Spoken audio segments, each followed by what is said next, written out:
हिमाचल प्रदेश में मानसून के दौरान अक्सर बादल फटने की घटनाएं सामने आती हैं और इससे भारी तबाही की तस्वीरें भी सामने आती हैं और बीते कुछ सालों में इन घटनाओं में इजाफा दर्ज किया गया और ऐसे में जी मीडिया ने हिमाचल प्रदेश विश्वविद्यालय में भूगोल विभाग के अध्यक्ष डॉक्टर वीके ठाकुर से जानने की कोशिश की कि बादल फटना किसे कहते हैं और इसकी क्या वजह होती है। हिमाचल प्रदेश विश्वविद्यालय में भूगोल विभाग के अध्यक्ष डॉक्टर वीके ठाकुर ने यह बताया कि मौसम विज्ञान की तरफ से दी गई परिभाषा के अनुसार बादल फटना एक ऐसी स्थिति है जब किसी सीमित क्षेत्र में कुछ कम समय के भीतर अत्यधिक वर्षा हो जाती है। और ज्यादा समझते हैं इस चीज को डॉक्टर साहब की ज़बानी। हमारे साथ बात करने के लिए मौजूद हैं हिमाचल प्रदेश विश्वविद्यालय में ज्योग्राफी डिपार्टमेंट के एचओडी बीआर ठाकुर और हम इनसे समझेंगे कि आखिर बादल फटने की घटनाएं क्यों होती हैं और इसके पीछे की वजह क्या है, इतनी घटनाएं क्यों बढ़ गई हैं। ठाकुर साहब, आपसे जानना चाहेंगे कि ये जो बादल फटना है, सबसे पहले तो ये बता दीजिए कि ये बादल फटना होता क्या है और क्या इसके पीछे की वजह रहती है। धन्यवाद अंकुश जी। भारतीय मौसम विज्ञान ने बादल फटना को जो है परिभाषित किया है जब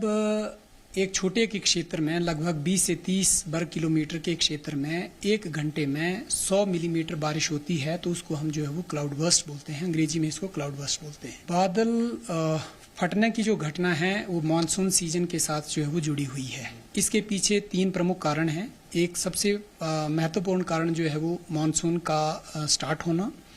और दूसरा कारण है इसका इंटरेक्शन वेस्टर्न डिस्टर्बेंसेस के साथ जिनको हम पश्चिमी विक्षोभ बोलते हैं। और तीसरा जो हिमालय की हमारी जो टोपोग्राफी है, पर्वतीय क्षेत्र है, उसकी वजह से अपलिफ्टिंग होती है। इसको मैं थोड़ा सा ये बताना चाहूँगा क्योंकि जो मानसून विंड्स होती हैं ये अपेक्षाकृत गर्म और नम होती हैं। इनमें ज़्यादा जो है वो पानी की कैपेसिटी ज़्यादा होती है, लेकिन जो वेस्टर्न डिस्टर्बेंसेस विंड्स होती हैं वो अपेक्षाकृत ठंडी होती हैं। अगर आप यहाँ मैप के हिसाब से देखेंगे तो हमारे पास जो भारत है, भारत के साउथ में इंडियन ओशन है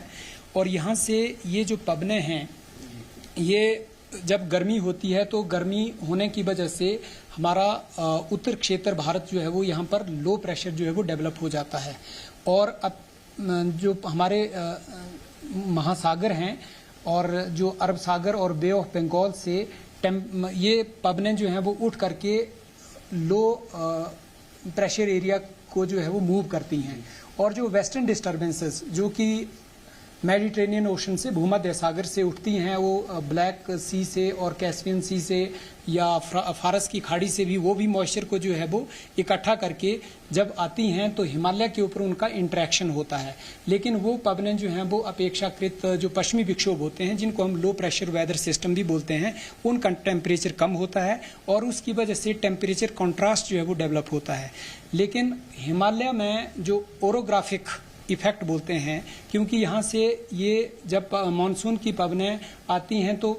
पहाड़ी एरिया जो है वो उनको ऊपर उठने के लिए मजबूर करता है। उसकी वजह से यहाँ पर टेम्परेचर कंट्रास्ट होता है और कमिलो निम्बस क्लाउड्स की फॉर्मेशन होती है और फिर जो बादल वो बनते हैं उनसे कंडेंसेशन होती है और उसकी वजह से जो है वो क्लाउड बर्स्ट की सिचुएशन जो है वो होती है। तो ये मुख्यतः 3 कारण हैं जिनकी वजह से क्लाउड बर्स्ट जो है वो माउंटेनियस एरियाज में हो रहे हैं।